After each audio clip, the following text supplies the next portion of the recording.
কালকে সিদ্দিকুল্লাহ চৌধুরী বলেছে বাংলায় কোনো সন্ত্রাস নেই, আর এই জঙ্গি জঙ্গি বলছে এটা ক্রিয়েটিং, এর পিছনে আরএসএস বিজেপি আছে। সিদ্দিকুল্লাহ চৌধুরীকে পাগল বলবো না ছাগল বলবো কি বলা যেতে পারে বলো? একটা মন্ত্রী হয়ে যে বলছে, যেটা ভারতবর্ষের অঙ্গরাজ্য বাংলার মন্ত্রী, সে বলছে ইউনুস ভালো করছে, ওখান থেকে বাঙালি হিন্দুদেরকে তাড়াচ্ছে, রোজ খুন করছে, রোজ মারছে। ইভেন কালকে তো দিনাজপুরে হিন্দুদের বাড়ি ভাঙচুর করেছে, লুটপাট করেছে। তো এইরকম মন্ত্রী মমতা ব্যানার্জি রেখেছেন। এই মন্ত্রীদেরকে ইমিডিয়েট বরখাস্ত করা উচিত, কেন তারা সংবিধানের শপথ নিয়ে ভুলভাল মানুষের কাছে তথ্য দিচ্ছে। আজকে আপনি গিরিরাজ সিং এর সাথে আপনার কথা হলো দীর্ঘক্ষণ। গিরিরাজ সিং সেখানে এটা জানিয়ে গেলেন যে জঙ্গির যারা অনুপ্রবেশকারী, জঙ্গিদের মধ্যে একটা অংশ বাংলাদেশে দেখা যাচ্ছে, এবং তারা প্রত্যেকের ফ্যাক্টরি হয়ে উঠেছে কলকাতা, আধার কার্ড তৈরি হচ্ছে কলকাতার আশপাশ থেকে, এবং তাদের কাস্টোডিয়ান হয়ে উঠেছেন দিদি। এটা কি উনি ঠিকই বলেছেন। আপনার মনে আছে আমি কি বলেছিলাম কিছুদিন আগে? আমি বলেছিলাম মমতা ব্যানার্জি মুখ্যমন্ত্রী, যিনি বাংলাদেশের জেহাদিদেরকে নিয়ে আমাদের শুভেন্দু অধিকারীকে মারিয়ে দেওয়ার ছক করছেন।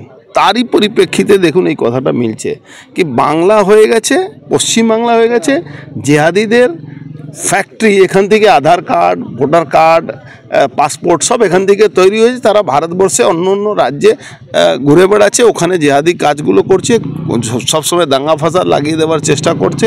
আজকে ভারতবর্ষের পাসপোর্ট নিয়ে বিদেশেও চলে যাচ্ছে। কালকে যদি ওখানে এরা কোনো অঘটন ঘটায় তাহলে তো দোষী ভারতবর্ষ হবে। এইটা নিয়ে এখানকার পুলিশ অফিসাররা বলছে রাইটিস্ট আর লেফটিস্টের কথা, একটা ডিজি হয়ে আজকে যে জায়গা একটা পলিটিক্যাল বক্তব্য একটা পুলিশ অফিসার দিতে পারে না। আমরা পলিটিক্যাল লোক, আমরা পলিটিক্যাল কথা বলতে পারি।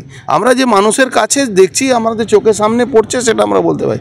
আজকে অদ্ভুত পরিস্থিতি সৃষ্টি করে বাংলাকে ফ্যাক্টরি তৈরি করে দেওয়া হয়েছে, জেহাদিদের ফ্যাক্টরি হয়ে গেছে। এখানে এই জেহাদিদেরকে রোকার জন্য এই সরকারের ভূমিকাটা 0/0 হয়ে গেছে। দাদা আর একটা কথা বলছি, যে শুভেন্দু অধিকারীর বিরুদ্ধে অভিযোগ তুলেছেন সিদ্দিকুল্লাহ চৌধুরী যে মালদা উত্তর দিনাজপুরে তিনি বস্তা বস্তা ভর্তি রাতের বেলা টাকা ঢুকিয়েছে। কেন টাকা ঢুকাবে শুভেন্দু অধিকারী? টাকা ঢুকাবে তো আপনার এজেন্সি কি করছে? আপনার এজেন্সি তো ধরা উচিত। টাকা পুলিশের গাড়িতে আপনার বাড়িতে আসে, আপনি শুভেন্দু অধিকারী টাকা যাচ্ছে ধরতে পারছেন? কার বাড়িতে? আরে দিদি বাড়ি, অভিষেকের বাড়ি, ওই বাড়িতেই তো বস্তা বস্তা পুলিশ টাকা পৌঁছতে, কয়লা, গরু, ছাগলের টাকাগুলো। দাদা আজকে শুনানি আছে, কি বলবেন? আপনি রবীন্দ্রবাবুর সাথে দেখা করতে গেছিলেন, তিনি এখন দেখুন শুনানি আমি যতটুকু মনে করছি, আমরা ঠাকুরের কাছে প্রার্থনা করব চিন্ময় ঠাকুর যাতে বাইরে চলে আসুন। নালে এই জেহাদিরা একটা মেসেজ দিতে চাইছে পুরো পৃথিবীকে যে আমাদের বিরুদ্ধে যারা বলবে তাদেরকে আমরা মেরে দেব। আমাদের সংশয় সব জায়গায় সবসময় ওইটাই আছে, মানে সংশয় আছে কি উনাকে মেরেই দেবে। এই প্ল্যানিং জেলের মধ্যে ক্রিমিনালদেরকে দিয়ে মারিয়ে দেওয়া। আজকে দেখছেন তো ক্রিমিনাল যাদের ফাঁসি সাজা হয়েছে তাদেরকে ছেড়ে দিচ্ছে। তো ওখানে আইনের শাসন তো বলে কিছু নেই। বাংলাদেশ আর পশ্চিমবাংলা এই দু জায়গায় ওখানে জেহাদিদের হয়ে গেছে, আর এখানে জেহাদিদের রিপ্রেজেন্টেশন দিচ্ছেন মাননীয় মুখ্যমন্ত্রী। পশ্চিমবঙ্গের জেলে সেখানে জেএমবি জঙ্গি যারা বিভিন্ন সময় দেখা যাচ্ছে যে বিভিন্ন সময় ধৃত জেএমবি স্লিপার সেলের লোক, এবং এই এবিটির যারা স্লিপার সেল, তাদের দুই কয়েদির মধ্যে, দুই বন্দির মধ্যে বিভিন্ন সময় নাশকতার ছক নিয়ে আলোচনা হয়েছে। এইটা কি কোনোভাবে ইন্টেলিজেন্স ফেলিওর? আমাদের পশ্চিমবাংলা জেল, আপনি টাকা পশ্চিমবাংলা জেলে আপনি যদি টাকা দেন তাহলে আপনি জেলের মধ্যে সব সুবিধা পাবেন, ইভেন রাত্রিবেলা বাড়িও আসতে পারেন। জেএমবি যারা রয়েছে, জঙ্গি রয়েছে, তারাও পাবে, সবাই পাবে। জেএমবি জঙ্গিকে তো জঙ্গি হিসাবে বাংলার পুলিশ দেখে না, সেটা দেখে কত টাকা আমাকে দিচ্ছে, কত আমার রোজগার হচ্ছে। জেএমবি জঙ্গি হোক বা আল কায়দার জঙ্গি হোক বা ওই আনসারুল্লাহ বাংলার কয়েদি হোক, সবার একটা টাকা। আমি টাকা পেলে, আপনি দেখেছেন তো একটা লোক ধরা পড়েছে তার টাকার জন্য, বাবা মা বলছে কি তুই এটা ভালো কাজ করছিস না, কি গুপ্ত নাম আছে, ও হলো টাকা পাচ্ছি, আর এই টাকাটা আমি নেতাদেরকে দিয়ে, পুলিশকে দিয়ে আমি বাহাল তবিয়তে আছি। বিডিএসের 70 জনকে বাদ দিয়ে দেওয়া হয়েছে সংখ্যালঘুদের, কি বলবেন এটা নিয়ে? দেখুন ওসব একটা পলিটিক্যাল গেম আছে ওদের।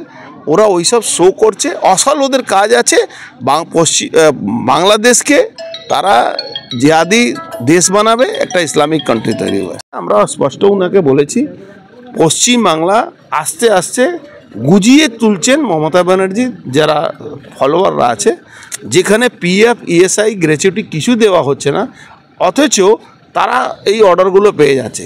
আর আমাদের এই এলাকার মধ্যে 22টা ইন্ডাস্ট্রি, যার মধ্যে 5খানা বন্ধই হয়ে গেছে, 17টা ইন্ডাস্ট্রির মধ্যে আজকে তারা এক একটা ওয়ার্কার 850 টাকা বেজে পাচ্ছে, আর পিএফ গ্র্যাচুইটির জন্য ওকে ধরুন আরও 500 টাকা, মানে 1300 টাকা। আর মাল তৈরি হচ্ছে একই কস্টিংয়ের মধ্যে, লেবার কস্ট কমে যাবে। তাহলে আলটিমেটলি কী হবে, এই মিলগুলো 2 শিফট জায়গা 1 শিফট হয়ে যাবে। আস্তে আস্তে যে অরিজিনাল ইন্ডাস্ট্রিগুলো আছে সবটাই বন্ধ হয়ে যাবে। উনি বলেছেন কি এটা ইউনিফর্ম একটা করা উচিত, যে সবারকে পিএফ ইএসআই গ্র্যাচুইটি যারা দেবে না তাদের কোনো গভর্নমেন্টের অর্ডার দেওয়া উচিত, সেন্ট্রাল গভর্নমেন্ট।